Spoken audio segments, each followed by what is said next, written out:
very much. Thank you very much, Professor Shin. And thank you very much, Jean Lee, for the invitation to commemorate 2 decades of T2M. And let me start with congratulate you not only on this anniversary, with more or less coincides with that of Seymour in Lancaster, but also on the founding of a center for the study of mobility humanities, the second one after Padua in Italy, and especially on your initiative to accompany this feat with the founding of a new journal. In my talk here, I will not give you a neat institutional history. There are enough publications out there that recount such a history, but I will bring you some personal reminiscences that I hope will shed some light on my main topic today, the uneasy cohabitation within T2M of a more theory-driven mode of scholarship and a more empirically driven scholarship. In the abstract I sent to the conference organizers many months ago, I distinguished between the social sciences and history as representative of these 2 modes, but my preparations of the last month for today's talk prompted me to venture a more nuanced approach. First of all, Peter Adey, in his interview with Tim Creswell in your new journal, rightly suggested that Peter Merriman and Lynn Pierce, in their 2017 contribution to the journal Mobilities, have rewritten the history of the mobility turn by adding the perspective of critical literary studies. This suggestion, Creswell then, during the interview, turned on his head by declaring that this history of the mobility turn is not at all one of social sciences, but rather of the humanities. From the very start, and even before, literary scholars played a key but unsung role. With a degree in literary history, educated in the sociology of literature taught by a pupil of Lucien Goldman, I fully understand this reinterpretation of the mobility turn's genesis. But it strengthens my conviction to clearly distinguish history writing from both the social sciences and literary studies, as I hope to explain during the following minutes. I am now waiting for the anthropologists and the geographers to claim their part of the heritage. This is not my goal today, however. Indeed, my contribution today is an effort to further complicate this narrative. That is what historians like to do, by adding an historian's perspective, but I will not claim to have been part of the mobility turn, because we did not need that turn, at least not to mobility. Nonetheless, I think mobility was redefined under the influence of the mobility turn. Let me explain. For this, I need to take you back to the prehistory of T2M, and here begin my reminiscences, and I warn you, they are personal. On Friday, 4 other presidents and former presidents will comment on 2 decades of T2M, and I hope you will take part in the discussion about this after my speech and during the session on Friday. T2M was founded at Eindhoven University of Technology in 2003, at the time a hotbed of the history of technology, as Carlos already said, and in a truly collective effort, a really unique situation in the scholarly historical landscape of that time.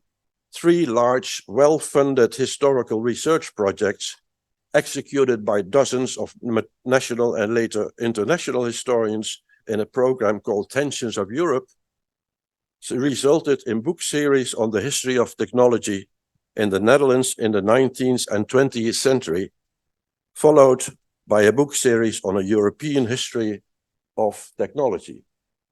Not very satisfied by the modest role of transport within these projects, I gathered under the umbrella of the Tensions of Europe program, interested historians in a mobility group that held international and later internal workshops in Italy, Germany, France, Norway, Switzerland, and in the Netherlands. It was this group from where, after a year or two of intensive exchange of ideas, the initiative was taken to organize annual international conferences and to build a virtual transnational school of mobility history. I see several faces here in the audience who were present at that first conference. And this was also the time that the English translation of my dissertation on the history of the electric vehicle was published, with very much under the influence of the history of technology and its social construction, or as it came to be known, SCOT.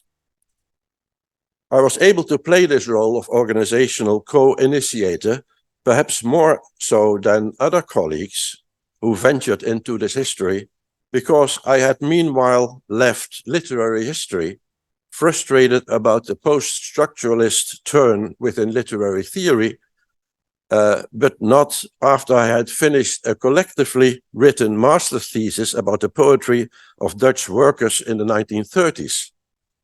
And I must confess that because we had occupied our department to force our professors to accept the application of Lucien Goldsman's pupil, the Belgian literary theorist Bert van Heste, my chances of obtaining a PhD position at our department would be very slim indeed. I decided to embark on a 4-year course on automotive engineering because, as I told my literary friends at the time, although the truth of a fictional text was undetermined and I did not like that, I knew that the bolt is tight or loose. I soon found out that even in engineering such dichotomies do not exist, and that the boundaries between fixed and loose are blurred. And this was before Bruno Latour gave those bolts agency and founded a parliament for them. I cannot dwell on the motives of my change of direction here. Suffice it to say that I nearly became a dropout because I wanted to start a bus company, to take my comrades on their holidays to Spain. However, during my traineeship at Renault in Paris, I found myself attracted to the Parisian historical archives to find the origin of the test method I was using to measure the internal friction losses of the engine, which brought my boss to the conclusion that he could not build cars on my hobbies. And after graduating, I became a lecturer at the Polytechnic, where I had specialized in internal combustion engine technology. There I became interested in the electric vehicle because I wanted to know how long my new profession would last under the threat of the arrival of what many engineers considered the ideal vehicle. So it is thus that I remobilized, so to speak, and refined my historical skills, searching for answers to the question why motorists did not opt for this engineering ideal, the electric motor.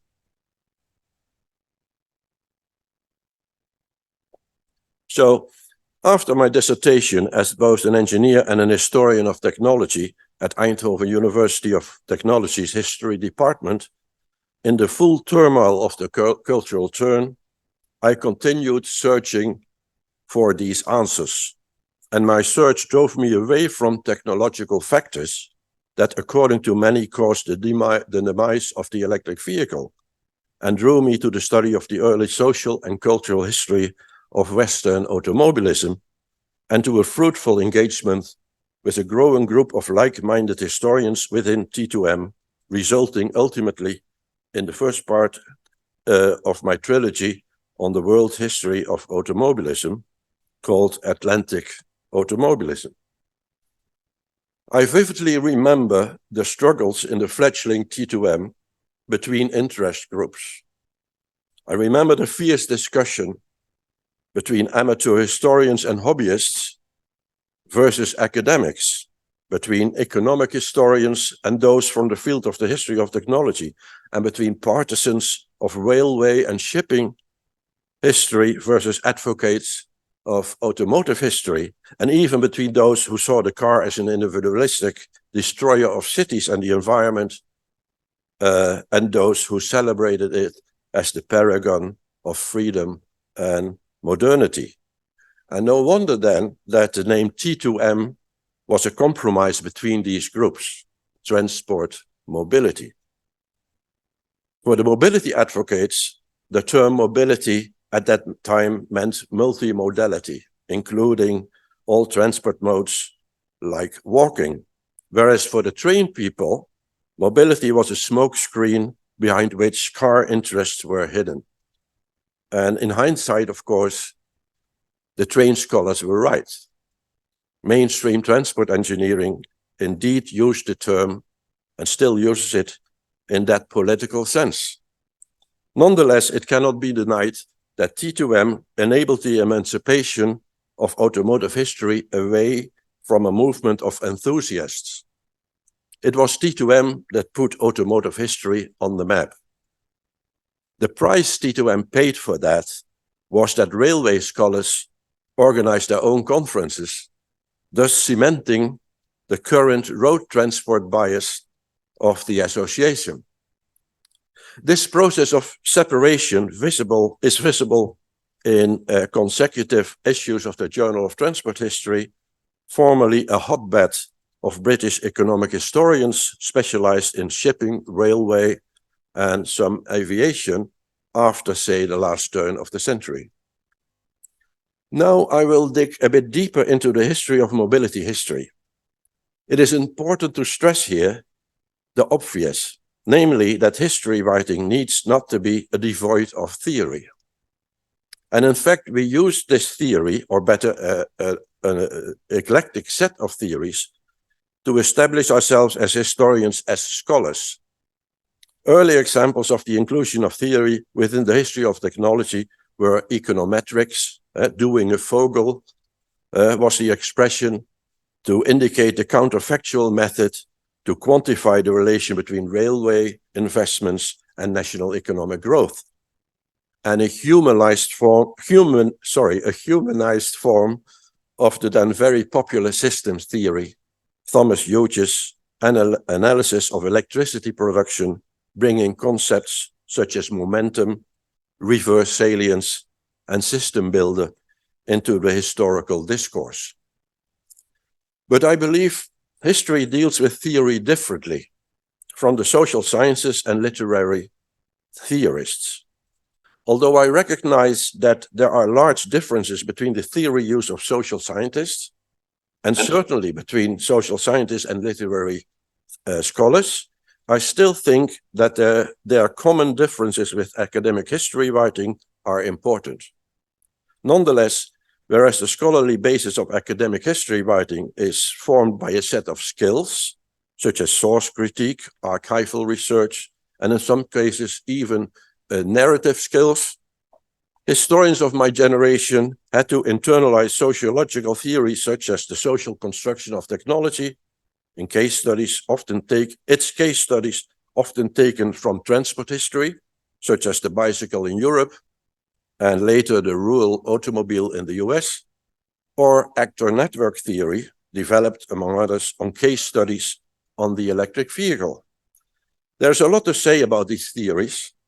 Both of them provoked fierce debates in the scholarly press, but let me briefly say, for those who are not familiar with them, that Scott set in motion a rethinking of the design and production process of technological artifacts by including several stakeholders, such as groups of users of these artifacts, whereas actor network theory included even the artifacts themselves as having agency.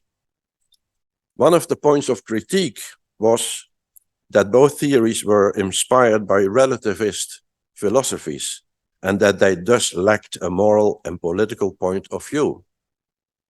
The Scott approach was especially relevant because proponents explicitly claimed to renovate the history of technology by infusing it with sociological theory.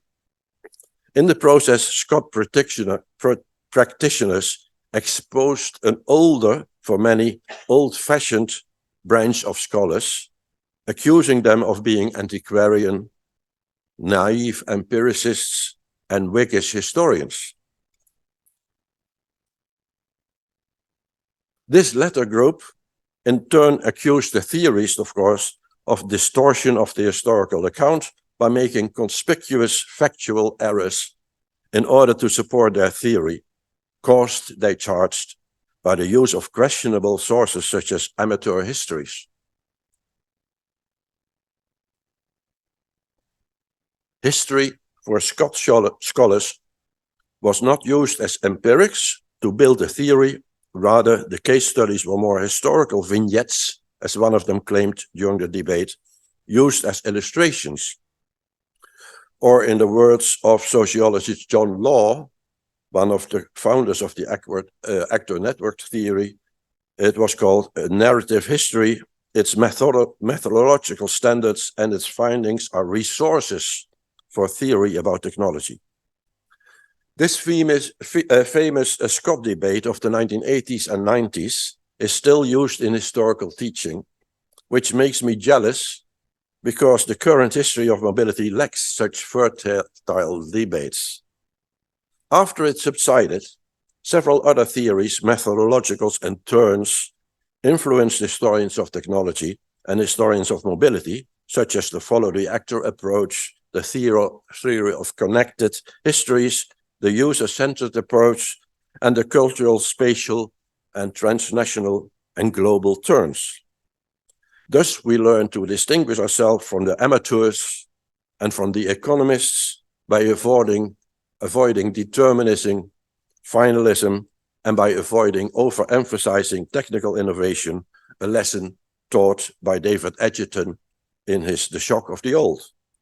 We expanded our perspective towards the user or consumer and developed a different research methodology from the train and shipping people who in the UK could use the centrally kept archives of the nationalized companies.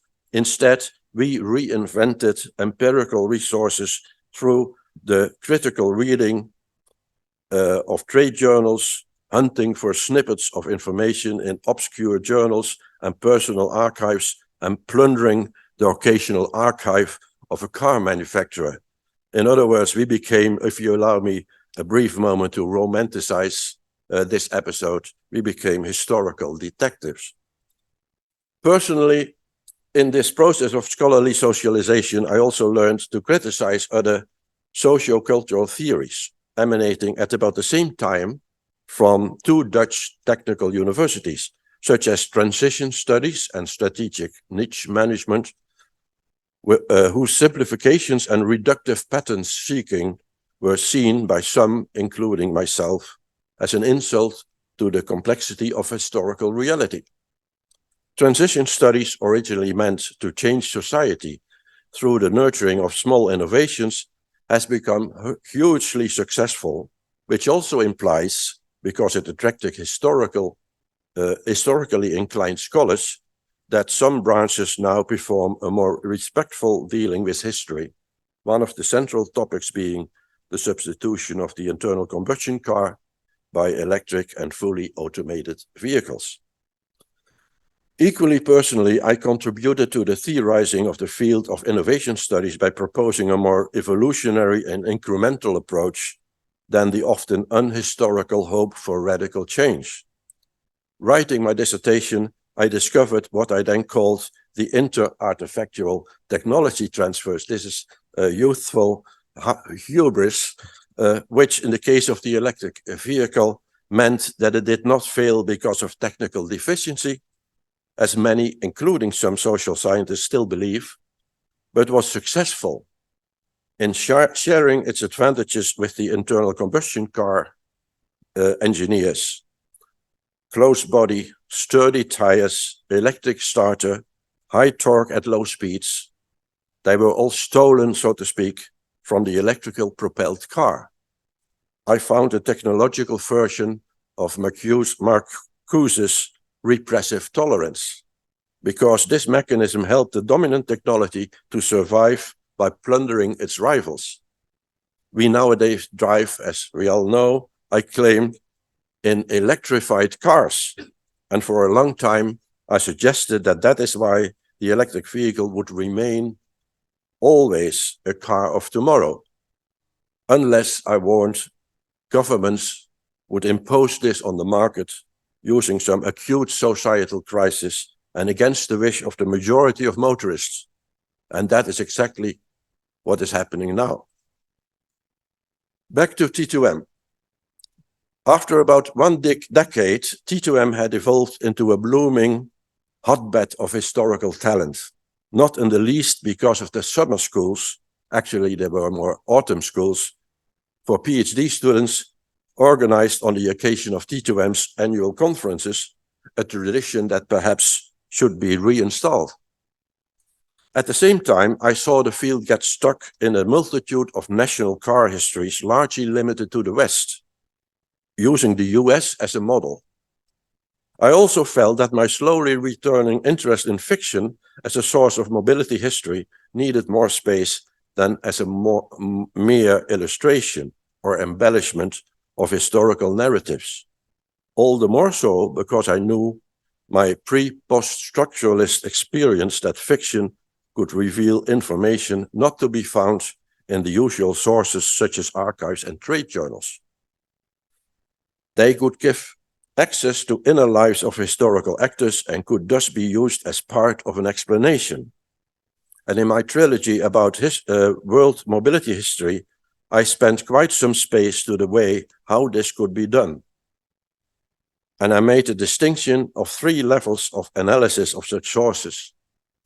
Their content, often not to be trusted at face value, as Peter Merriman and Lynn Pierce also argued in 2017, their symbolic level, providing information about the societal importance of mobility, and the level of affinity, or in Goldman's terminology, structural homology, giving insight in the relationship between reading, writing, filming, watching, gaming, and driving and passengering. From this perspective, I consider strategically important T2M's decision to seek cooperation with the social scientists and literary scholars who had declared mobility to be a true paradigm, and therefore had founded in 2006 their own journal, Mobilities, and to ask Mimi Scheller to become T2M's 3rd president. This coincided with the founding of the Journal of Transfers with Mimi and Peter Merriman as members of the editorial board, its offices consisting for at least half of women. As I have described elsewhere in the special issue dedicated to the 10th anniversary of the journal, Transfers followed an editorial policy against modal partisanship, seeking to simultaneously decenter the nation, the vehicle, and even history. The journal's special section on the arts sought to experiment with the idea that there exist other ways of thinking about mobility than those of the historian and the social scientist, that is, non-verbal and aesthetic ways, a form of thinking, I argued at the time, without words. And I still have to apologize to the editor for arts, Fernando Duarte, for my constant struggle with her about my wish to reduce her text to 1 sentence. I consider my time as Transfers editor as leading a history lab in which social scientists were encouraged to dedicate some space to what we called long-term developments, and historians were asked to reflect more explicitly than usual on what they were doing. In dealing with peer reviewing, we especially selected scholars who avoided provincialisms, such as "this is not proper history," or "why don't you cite Urry and Scheller?" I am proud of the first 10 years of this fusion kitchen of mobility, and of the following years, of course, as well, that are now under the editorship of Cotton Seiler. who infused its issues with his cultural studies perspective. But my ideal to integrate media studies in new mobility studies did not gain a following. I believe that because of this, we as a field missed the opportunity to analyze vehicles in a theoretical, thorough way, one of the strong points of media studies, as messages of status, for instance. I really hope that we as an association can attract media studies students and scholars to our conferences and our journals in order to experiment with the intertwining of physical and virtual mobilities of people, things, and media. I was pleasantly surprised to find media studies mentioned explicitly in the mission of Mobility Humanities. So, if we, after more than 20 years, look back, why do I speak of an uneasy cohabitation? Let me emphasize that in the past 2 decades, excellent histories with a strong theoretical point of departure have been written.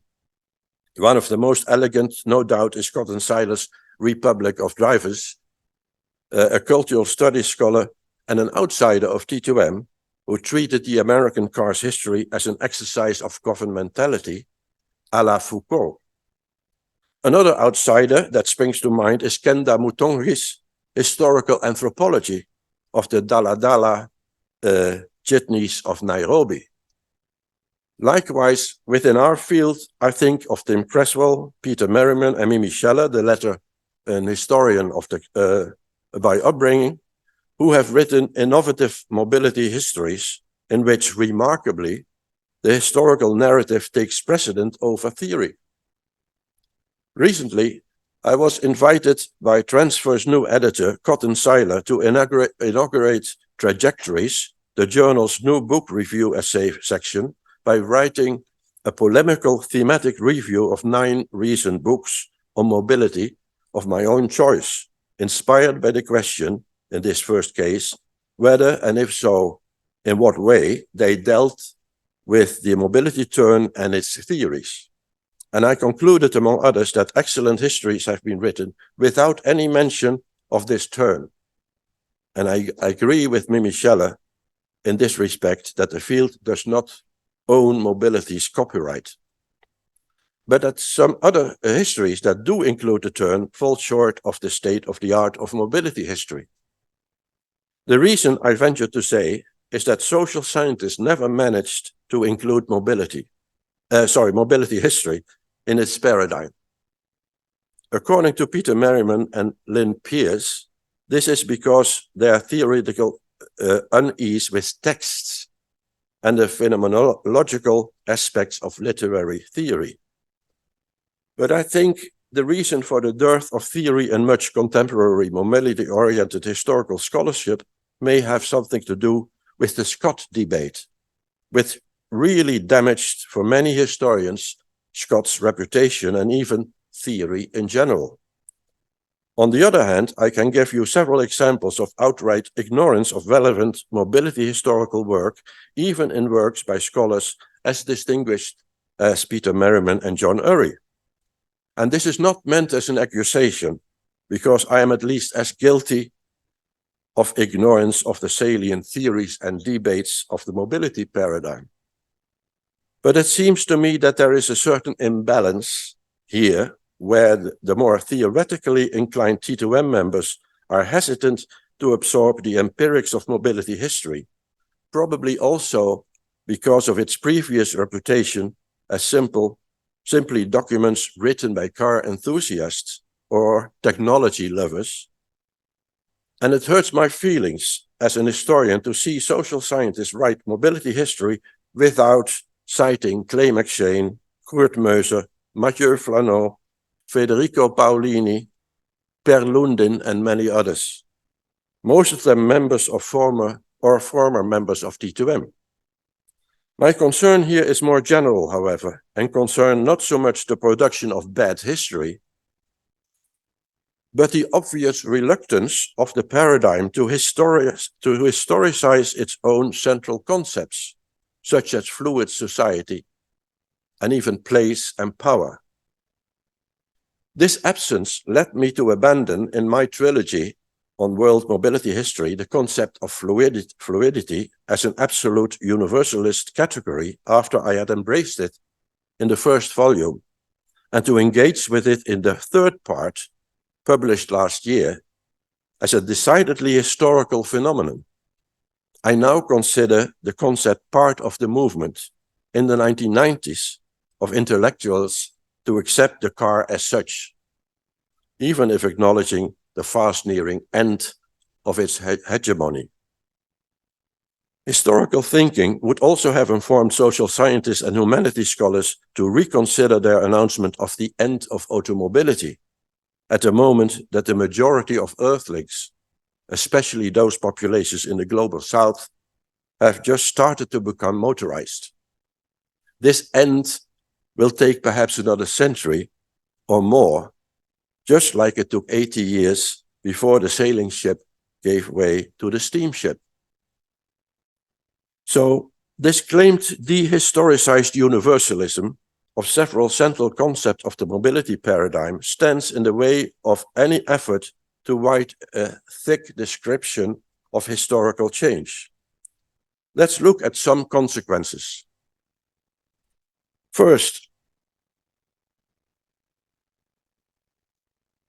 the paradigm's presentism, as historians would call it, blocks access to pre-modern forms of mobility, despite recent efforts to hyper-absolutize or universalize mobility by some philosophers of mobility. The paradigm thus reinforces tendencies that I already observed more than 10 years ago among T2M's historians. The Goth and Visigoth migrating from their Scandinavian origins through the eastern parts of Europe all the way to Spain in the 4th and 5th centuries do not seem to benefit from the mobility term. The mobility term, in other words, has reinforced the abandonment of pre-modern mobility history. Second, the paradigm also tends to block the view of the nuances of different national and regional mobility histories, nuances that are crucial to understand the current proliferation of hypermobility across the globe. In the global north, two large continental cultures of automobilism can be distinguished, a North American one and a European one, each with its own distinctive form of technology, infrastructure, regulation, and culture. These are surrounded by others, less well-researched subcultures such as Eastern European, Australian, and even Japanese automobilities. Recently, a book-long plea to deactivate automobility, including its electric alternatives, was supported by historical evidence taken nearly exclusively from the United States. Without any justification of this choice, why not include Europe? Why not look at the global south first? Finally, the most serious consequence of a dehistoricized mobility paradigm is what I would like to call mobility Orientalism. This is the phenomenon analyzed in extenso in my third monograph of a globalizing car lobby led by the World Bank and IMF to pave the global south with a worldwide web of freeways, or to convince local elites of adopting the West's road traffic safety measures which time and again are shown not to work in the global south. We as mobility scholars and historians too often mimic those lobbyists by accepting the global universality of transport engineering's concepts, and perhaps by deploying in our work a one-size-fits-all mobility paradigm. In short, we urgently need more non-Eurocentric histories of mobility. And this is why I'm so pleased to see a Mobility Humanities Research Center founded in Seoul. Perhaps we can use this extension of our field towards the humanities as an occasion to have a permanent session during our annual conferences in which we deal with the intermingling of theory and history, of social scientists, literary scholars, and historians with the explicit aim to bring our differences and commonalities into the open. I would like to call upon historians to be more explicit about their secondary historical sources, the gems of our older colleagues, in order to build a canon, a shortcut to our foundational knowledge more easily accessible for non-historians. Let me finish today by adding to the many suggestions given by my colleagues whom you have interviewed in your new journal. I hope that the Center will develop theories and themes that investigate differences with the current state of the art, moving that art beyond its mostly Western state. At the moment, T2M is still a largely European association. T2M should push a further globalization of the field. Michael Hart, during the last Ecotech conference in Estonia in August this year, concluded that the field of the history of technology is not advanced enough for us to start crafting analyses of global interdependencies. I believe that this is not the case for the field of mobility studies. But instead of adding the umpteenth national or regional extension to the mobility paradigm, I express the hope that mobility humanities helps us keep in mind the multidimensional layeredness of world mobility and its history. This multidimensionality is shown in the distinguishing characteristics, and perhaps in some cases even the exceptionalism of the Global South. Let me highlight only three. Transport experts have identified a specific modal split in some Asian countries, especially the proliferation of motorized two-wheelers. These experts, most of whom have been educated in the West, which tends to prohibit the widespread use of two-wheeled vehicles out of safety concerns, struggle with the question how to deal with them. The history of the rickshaw in the 20th century is a tragic case in point. Second, my own research resulted in the observation of what I have called layered mobility, a form of road mobility consisting of historical superposition of the new paradigm upon an older one. From road infrastructures where freeways bump onto the inner streets without inner city streets, without an adequate technical solution, to vehicles, cars confronting rickshaws.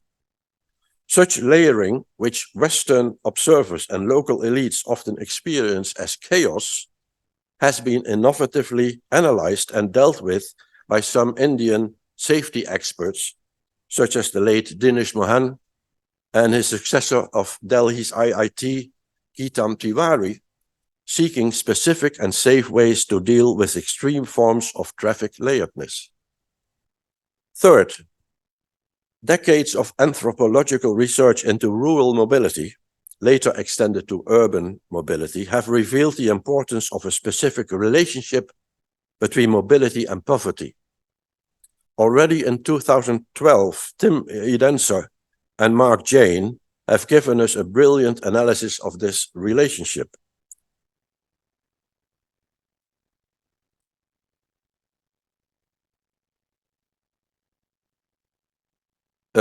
This relationship not only generates a distinctive and very creative maintenance culture, thus cleverly extending the life of vehicles beyond planned obsolescence, but also makes walking into the dominant mobility mode, despite most experts' myopic car bias.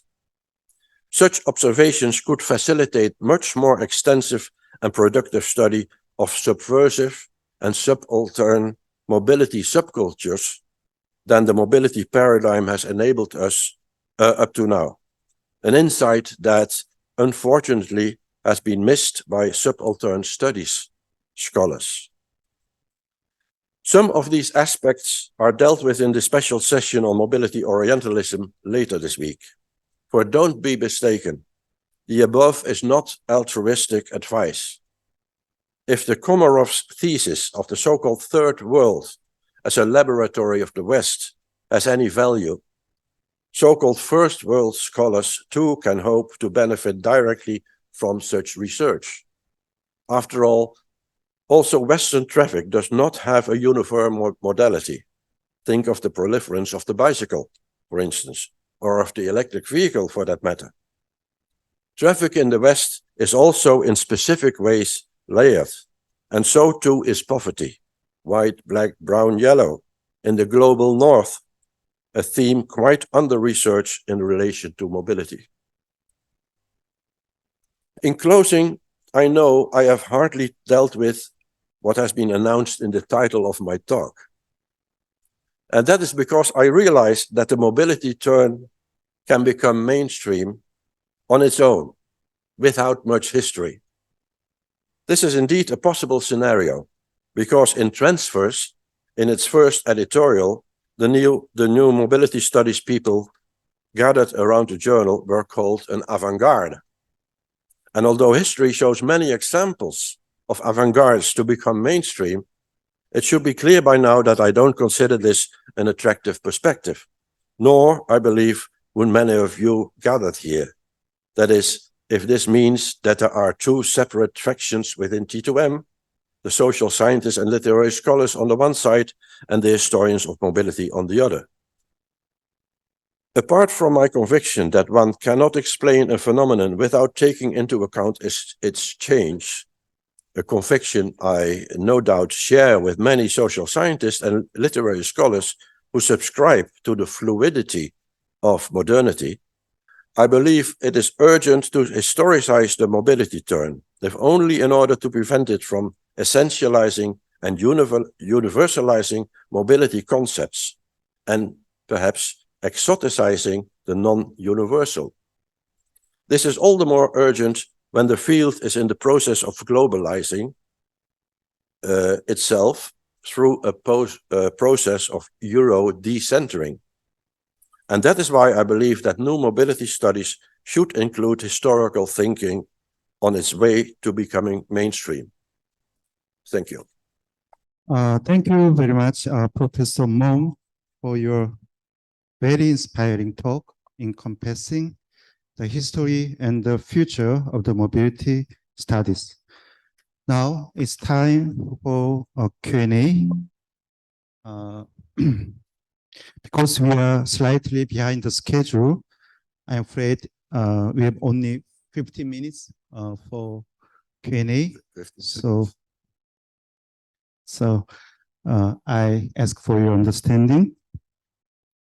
We'll go to the floor for questions and comments. If you are joining us online, you can use the hand raise function to ask your question or provide comments. Those who are present on site, please raise your real hand if we have a question. So I kindly ask you to state your name before speaking. So who is the very first person who will ask the question?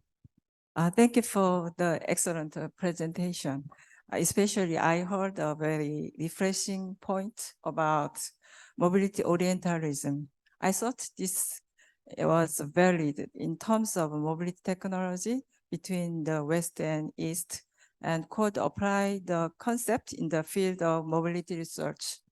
As far as I know, as with many academic areas, it can be said that mobility research is Western knowledge. Of course, I'm not just saying this negatively.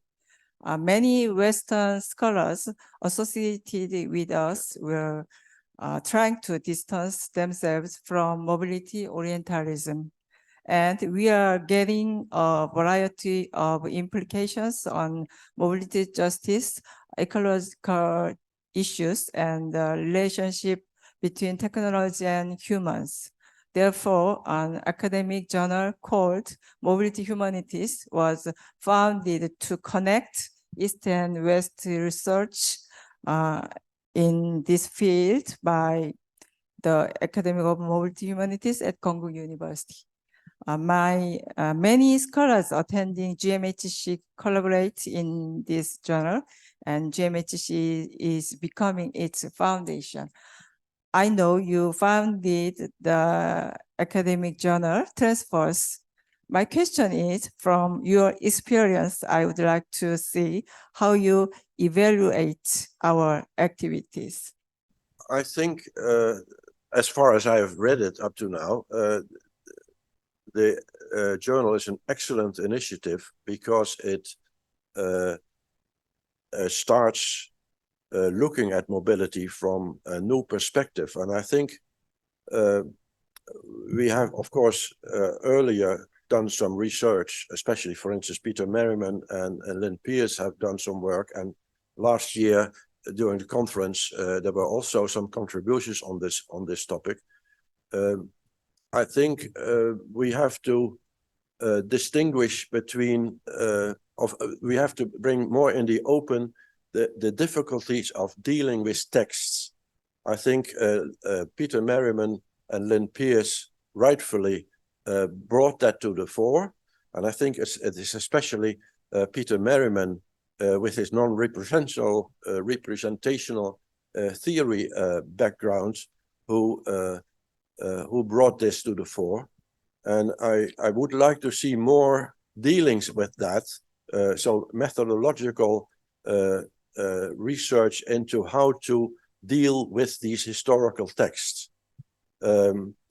I found, I don't remember where one of the books that recently were published by a co-author, Aguiar and Lynn Pierce, on mobility humanities. There was a contribution about it was Louis Leblanc's novel about bicycling in France. And this contribution, for instance, lacked any reference to historical sources. And I don't know why that is done. Is this a conscious strategy? Then it's fine, but that should be explicited then. Why don't you use historical sources, or why don't you place this novel into a history of other novels related to, for instance, cyclism? This has not been done, but maybe it is this what I have been trying to analyze in my talk today.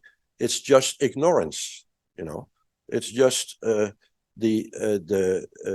education of social scientists to analyze this novel as it is in relation to the theories that have been produced within the mobility turn. If that is the case, that is fine. It's okay, but you have to make it explicit so that historians can understand that as such.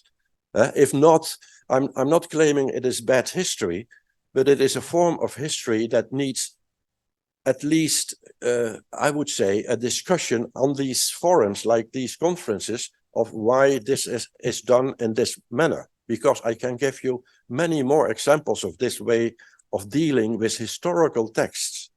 So is this idea of fear of phenomenology, like Lynn Pierce seems to have, or is it something else? I don't know. And if there are people who know, I'm very eager to hear. But I presume that this is still something to be discussed, especially on fora such as this. Okay, thank you for question and answer. Okay.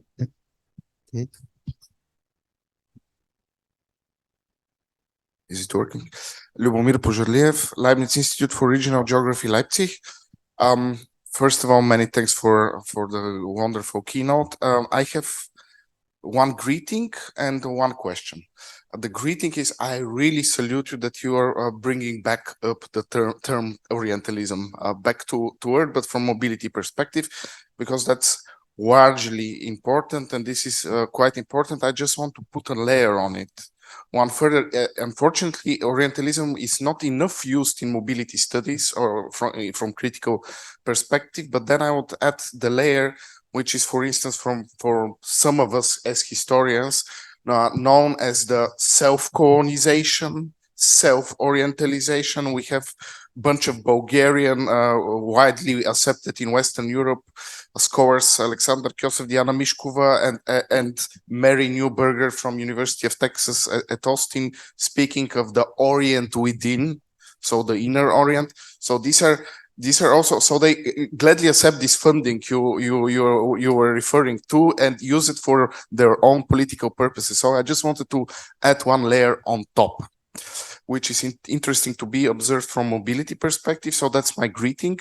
My question is what to do with Eastern Europe and Southeastern Europe, where I come from. So it's definitely not global South, and it's definitely also not global East. So some geographers like Martin Mueller propose we call them global East and we solve the problem. Obviously, we don't solve the problem. I can imagine that you would like to integrate that part of the world also in mobility studies and mobility history, but how would you comment on this part of the world which doesn't really fit perfectly, doesn't match the hemispheres? Thank you very much again. Yeah, this last problem is another problem I would like to see discussed more on our forum of our conferences. This is about what is this relationship between core and periphery in general, and I've been struggling in my books about this, because the more you go in depth into the problem of the spread of mobility over the globe, the more peripheries you meet, and peripheries become cores and vice versa. So this is for instance, Eastern Europe, Southern Europe. If you study these countries in detail in terms of mobility history,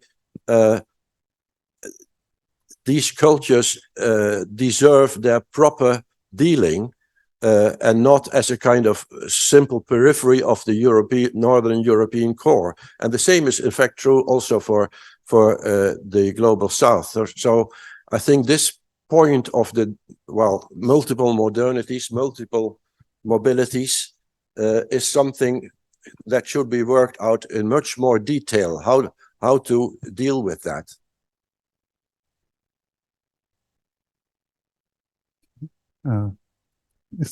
Okay, thank you for the answers. So now, yes, Gijs. Thank you very much, Gijs. That was terrific. I have a question about blind spots and the blind spots of historiography. And that's partly because I've been reading recently the social history from the 1960s, 50s and 60s in Britain. So in particular, the work of someone like E.P. Thompson and the making of the English working class, for example. And actually in there, there's a very powerful critique of the work of historians in capitalism, the beginnings of capitalism and what we now call neoliberalism.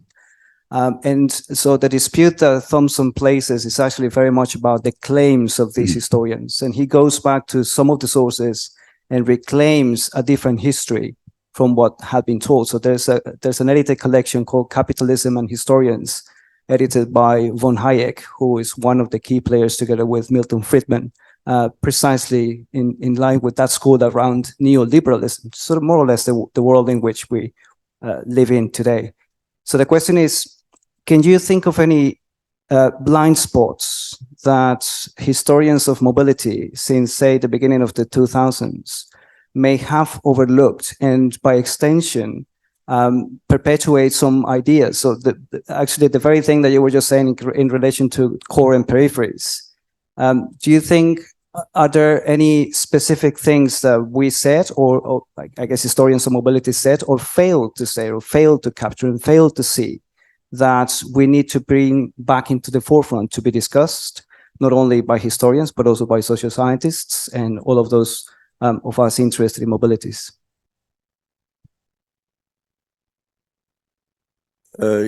Yes, I haven't done much thinking about this point. It's very interesting. It's about structure and agency as well. My work is mostly to find out about agency, and as some critics have raised, neglecting a bit the structural part. That's true. I agree with that. I don't have an answer at the moment at that. Yeah,